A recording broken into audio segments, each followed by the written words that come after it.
Kono. Lakini ninawashukuru sana. Ninawashukuru sana. Mnataka lazima mhojiwe. Haja sio utaratibu wetu. Waheshimiwa wabunge, nitumie fursa hii kumshukuru sana Mheshimiwa Waziri Mkuu kwa wasilisho hili ambalo pamoja na mambo mengine lakini ameeleza kwa kirefu kazi ambazo zimefanyika katika bunge letu hili la 12, lakini pia bunge katika mkutano wake huu wa 19. Baada ya kumshukuru Mheshimiwa Waziri Mkuu, waheshimiwa wabunge, nami nizungumze nanyi kwa kifupi. Nitumie fursa hii kumshukuru Mwenyezi Mungu mwingi wa rehema kwa kutujalia uzima na afya na kutuwezesha kushiriki katika shughuli za bunge letu tukufu kwa kipindi cha miaka 5. Na nikitaja hapa miaka 5, mnafahamu bunge hili la 12 limepata fursa ya kuongozwa na maspika wawili. Lilianza kuongozwa na spika wetu Mheshimiwa Job Yustino Ndugai,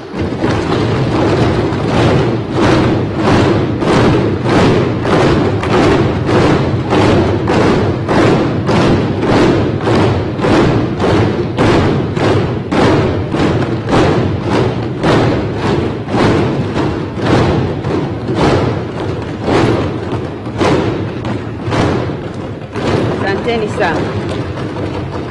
Kisha nikapata nafasi mimi ya kumpokea kijiti. Leo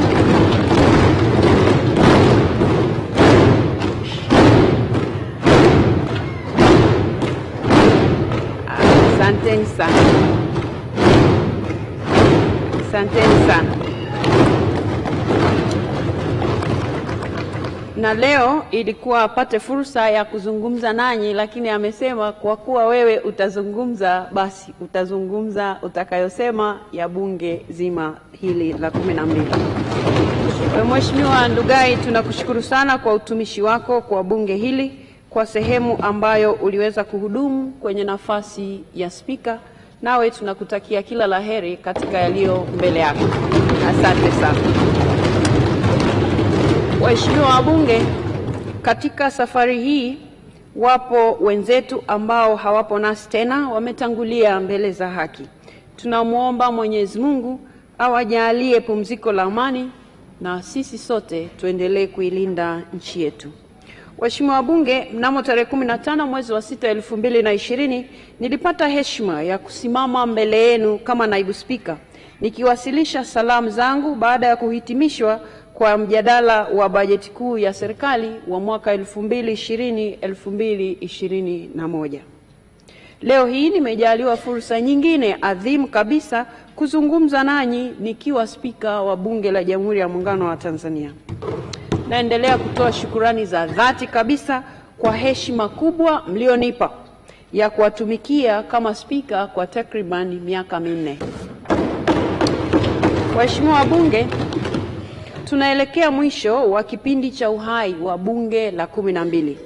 Hiki ni kipindi cha kutazama nyuma na kutafakari mambo mengi tulioyatekeleza kwa pamoja kama bunge na kama wawakilishi wa wananchi katika majimbo yetu, katika mikoa yetu, kwa wale wa viti maalum. Katika kutafakari haya, naomba nianze kwa kutoa salamu maalum kabisa za shukrani za dhati kwa Chama cha Mapinduzi, hususan mwenyekiti wake Dr. Samia Suluhu Hassan, ambaye pia ni rais wa Jamhuri ya Muungano wa Tanzania. Chini ya uongozi wake, chama chetu kiliridhia jina langu liwasilishwe kwa waheshimiwa wabunge ili lipigiwe kura, kufuatia kujiuzulu kwa aliyekuwa spika wa wakati huo ambaye nimetoka kumleta kwenu muda si mrefu, Mheshimiwa Job Yustino Ndugai, mbunge wa Kongwa. Waheshimiwa wabunge, asanteni sana kwa imani kubwa mlionipa. Hakika katika kipindi hiki kimekuwa ni darasa muhimu kwangu katika kukuza ujuzi na maarifa ya kuliongoza bunge letu tukufu kwa weledi. Waheshimiwa wabunge, napenda pia kutoa shukrani zangu za dhati kabisa kwa Mheshimiwa Kassim Majaliwa, Waziri Mkuu wa Jamhuri ya Muungano wa Tanzania, ambaye pia ni kiongozi wa shughuli za serikali bungeni. Kwa ujuzi wake, uzoefu wake na weledi wake, amekuwa ni mtu ambaye ni mwalimu bora, lakini pia amekuwa ni mtu wa msaada sana kwangu kama kiongozi wa shughuli za serikali bungeni. Katika kipindi chote hiki amenipa ushauri, amenipa pia maarifa, lakini pia amenipa msaada wa karibu katika kutekeleza majukumu yangu. Waheshimiwa wabunge, ninamshukuru sana Mheshimiwa Waziri Mkuu. Waheshimiwa wabunge, pia nitumie nafasi hii kumshukuru sana Dr. Doto Mashaka Biteko, Naibu Waziri Mkuu na Waziri wa Nishati. Mheshimiwa Biteko amemwakilisha vizuri sana Mheshimiwa Waziri Mkuu katika majukumu yake na ameyafanya hayo kwa ufanisi kama msaidizi wa Waziri Mkuu hapa bungeni na hata nje ya bunge.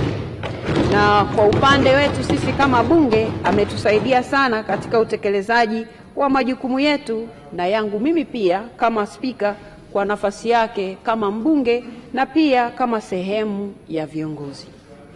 Aidha, nitumie pia fursa hii kumshukuru sana Mheshimiwa Musa Azan Zungu, mbunge wa Ilala,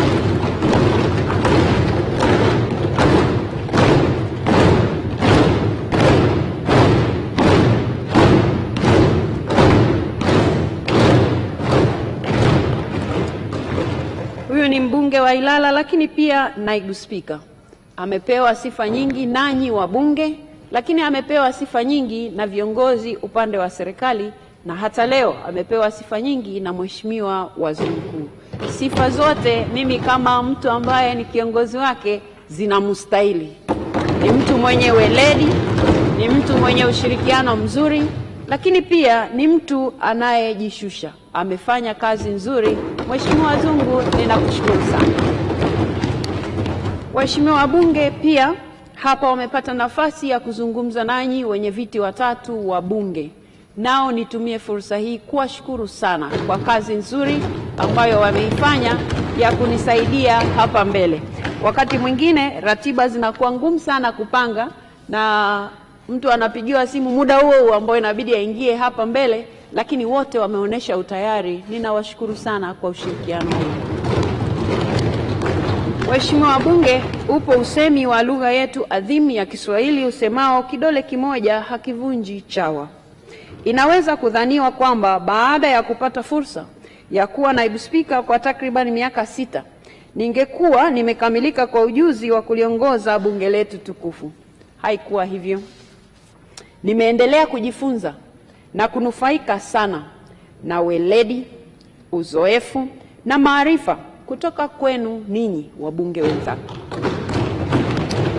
Kwa hakika nisingeweza kufanya kazi zangu kwa ufanisi bila ushirikiano mkubwa nilioupata kutoka kwenu. Nilipata ushirikiano wenu kwa ngazi ya mtu mmoja mmoja, ushirikiano wenu kama wajumbe wa kamati mbalimbali ambazo ninaziongoza, lakini ushirikiano wenu pale ambapo bunge lilitakiwa kufanya maamuzi. Ninawashukuru sana sana kwa namna mlivyofanya kazi vizuri. Lakini kwa wabunge wenzangu wa Chama cha Mapinduzi, chama tawala, mmekuwa mstari wa mbele katika kuhakikisha kwamba ushirikiano wenu kwangu kama spika unaleta ufanisi katika kutekeleza majukumu yetu ya pamoja kwa kuzingatia maslahi ya chama chetu na matarajio ya wananchi waliotukabidhi dhamana ya kuwatumikia kupitia bunge hili. Kupitia usimamizi wenu mahiri, tuliweza kuhakikisha kwamba tunaendelea kushikamana, lakini pia tunaendelea kufuatilia utekelezaji wa dira kuu ambayo ni ilani ya Chama cha Mapinduzi.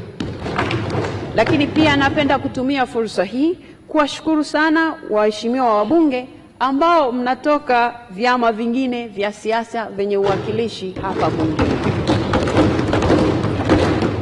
Michango yenu mlioitoa, hoja mbadala mlizozitoa, lakini na ushauri mlioutoa umeongeza ubora wa mijadala yetu hapa bungeni. tulitofautiana kwa hoja na hatimaye tukatoka na matokeo yaliyoonekana bora zaidi na yenye manufaa kwa nchi yetu sisi sote. Kwa hakika, ada ya bunge letu ni kupingana kwa hoja na si kupigana. Ama unaweza sema ni kupingana bila kupigana. Waheshimiwa wabunge, kwa sehemu kubwa ya uhai wa bunge hili, shughuli zetu zimesikika na kuoneshwa mubashara na vyombo vya habari. Wananchi walipata nafasi ya kufuatilia kwa makini yaliyokuwa yakifanyika ndani ya bunge. Wapo walioweza kutoa maoni yao kupitia mitandao ya kijamii, na kwa njia hiyo walitusaidia kufahamu fikra zao na masuala ambayo walitamani yawekwe mbele kwenye ajenda za bunge. Ushiriki wao kupitia njia hiyo uliniimarisha mimi kama spika, lakini pia waheshimiwa wabunge wenzangu, nanyi pia mlitumia hayo katika michango yenu mbalimbali ambayo mliweza kuileta hapa ndani kwa ujumla katika kuendesha shughuli zetu ndani ya bunge hili. Ninawashukuru sana Watanzania wenzangu, ninawashukuru sana wananchi wote kwa michango yenu hiyo ambayo mmeitoa katika nafasi mbalimbali. Sasa nimetaja hapa mitandao ya kijamii, lakini hiyo haikuwa pekee. Mnafahamu kazi zetu hapa nyingi zinahusisha wadau, na ninyi wananchi kama sehemu ya wadau mmekuwa mkijitokeza kwa wingi kabisa kuja kutoa maoni yenu, na sisi tumewapokea, na sisi maoni yenu tumeyafanyia kazi. Kwa hivyo tunawashukuru sana wananchi wote kwa ngazi mbalimbali kwa namna mlivyoshiriki kuliendesha bunge hili. Waheshimiwa wabunge, bunge hili limetekeleza vyema majukumu yake ya kikatiba ya kutunga sheria, kuidhinisha mipango ya maendeleo na bajeti, kuridhia mikataba ya kimataifa kwa kuzingatia katiba, sheria na kanuni za bunge. Jumla ya miswada 60 imepitishwa na kuwa sheria. Dira ya Taifa ya Maendeleo ya 2050 ambayo imeletwa mbele yetu leo hapa na waziri wetu wa nchi, Ofisi ya Rais, Mipango na Uwekezaji. Lakini pia tumepata fursa ya kutazama na kupitisha mpango wa 3 wa maendeleo ya taifa wa miaka mitano 2021-2022 mpaka 2025-2026. Bajeti zote za serikali kwa kila mwaka zilipitishwa na bunge hili. Hatukupata changamoto ambayo bajeti ya serikali ilirejeshwa. Lakini waheshimiwa wabunge, mikataba, maazimio na itifaki takriban 16 za kimataifa zimeridhiwa na bunge hili la 12. Vile vile waheshimiwa wabunge, mmepata fursa ya kuuliza na kujibiwa maswali na serikali. Maswali ya kawaida yalikuwa 5,057. Waheshimiwa wabunge, mmefanya kazi kubwa ya kuwawakilisha wananchi kwa kadri walivyowatuma. Na haya ni yale maswali ya msingi. Maswali ya nyongeza yalikuwa 15,000. Waheshimiwa wabunge, kama mjuavyo, Mheshimiwa Waziri Mkuu alipata nafasi pia ya kusikiliza maswali yenu na yeye kutoa majibu. Maswali yaliyoulizwa Mheshimiwa Waziri Mkuu katika bunge la 12 ni maswali 260. Sasa idadi hii ya maswali inaonesha namna ambavyo waheshimiwa wabunge mmejishughulisha na hoja za wananchi, mmezileta upande wa serikali na serikali imeweza kutoa majawabu kwa hoja hizo. Na yale ambayo yanahitaji majawabu ya muda mrefu, basi serikali imeweka kwenye mipango yake ili wananchi waweze kutatuliwa changamoto zao, ziweze kufanyiwa kazi hoja zao. Waheshimiwa wabunge, haya yote ni mchango muhimu katika kuimarisha demokrasia, uwajibikaji, lakini na maendeleo ya taifa letu. Lakini pia hoja binafsi 4 ambazo zililetwa na waheshimiwa wabunge zilijadiliwa na bunge hili. Waheshimiwa wabunge, mbali na kutekeleza majukumu ya kikatiba, bunge la 12 limepiga hatua kubwa katika kuimarisha mifumo ya usimamizi wa fedha za umma. Kupitia kamati zake za kudumu, limeongeza matumizi ya tehama katika shughuli za kibunge kama bunge mtandao, usambazaji wa nyaraka kidijitali na mambo kama hayo. lakini pia limeboresha miundombinu na huduma kwa wabunge na watumishi wa bunge, na limeshiriki kikamilifu katika vyama na taasisi za kimataifa, ambapo baadhi yetu tumepata heshima ya kuwawakilisha huko nje, aidha kwa kuchaguliwa ama kwa kuteuliwa. Kwa hivyo tumepata nafasi nzuri ya kulitumikia taifa letu. Waheshimiwa wabunge, vile vile bunge limebuni matukio maalum kama vile bunge bonanza, bunge marathon, na vile vile ujenzi wa shule ya sekondari ya wavulana Kikombo, Dodoma. Waheshimiwa wabunge, bunge la 11 lilijenga shule ya wasichana huko Kikombo, na bunge hili la 12 linajenga shule ya wavulana huko Kikombo. Hatua hizi zimeongeza mshikamano, afya na mchango wa bunge katika maendeleo ya jamii. Kwa kusema haya, waheshimiwa wabunge, yasingewezekana bila mchango mkubwa, kujitolea sana kwa katibu wetu wa bunge ndugu Baraka Idelfos. Katibu wa bunge anaongoza kikosi cha watu wengi sana chini yake ambao wanamsaidia. Wanatusaidia kama makatibu kamati, kama wasaidizi kule kwenye kamati, lakini hata hapa ndani pia. Katibu wa bunge, tunakushukuru sana kwa ushirikiano wako kipindi chote ambacho wewe umekuja kuungana nasi katika bunge hili. Na nikikushukuru wewe, pia natoa salamu hizi kwa niaba ya wabunge wote kuwashukuru watumishi wote wa bunge kwa namna ambavyo mmeshirikiana nasi, mmetupa utaalamu, mmetupa uzoefu, lakini pia mmejitoa sana kuhakikisha kazi za bunge hazikwami. Wakati mwingine sisi wabunge hata tukisema pengine kwa sura fulani, lakini mmekuwa wavumilivu. Tunawashukuru sana watumishi wote wa bunge. Waheshimiwa wabunge, kama ilivyokuwa kwa bunge la 12 kwa upande wa uspika, lakini pia nitumie fursa hii kutambua mchango mkubwa katika bunge hili la 12 wa aliyekuwa katibu wa bunge Nenelwa Mwihambi. Na yeye alifanya kazi kubwa sana, alitusaidia sana, na sasa amepata fursa ya kulitumikia taifa sehemu nyingine. Waheshimiwa wabunge, kama nilivyosema hapo awali, tuko ukingoni mwa bunge la